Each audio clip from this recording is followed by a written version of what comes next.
So when you're looking at your life, this is why Neville Goddard says to deny the senses. Right? But people misinterpret that.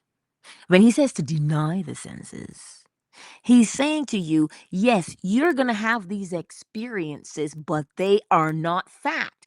The fact is, you are the operant power. You are the one to say, I am calling those things that are not as though they were and they become. Well, how can you do that? You can do that because when you say I am, you are clearly stating and defining who you are. Not in the flesh. You just happen to be in flesh. But the acknowledgement of what you are, the operant power, meaning what you see with the eyes, you didn't put it there with your fact. You experienced it.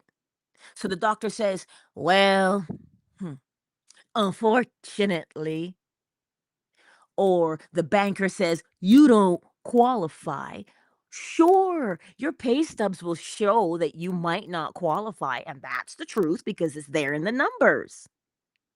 But is it fact, though? That's just what they say.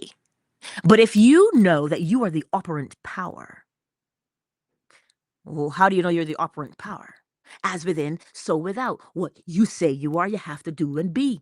So if you say, yeah, you're right, I totally don't qualify. Now you live your life from a place, from a truth of not qualifying. Because the numbers don't lie. The numbers clearly show I don't qualify. So the numbers say you don't qualify. This is why when Jesus asked the disciples, well, the world says I'm this. Who do you say I am? You notice how he said the world says? Which is true. That's their experience. They got healed by Jesus. So they say, oh, that's Jesus. But then he asked a very important question. Who do you say that I am? Why? Why does it matter who you say you are? Because the fact is,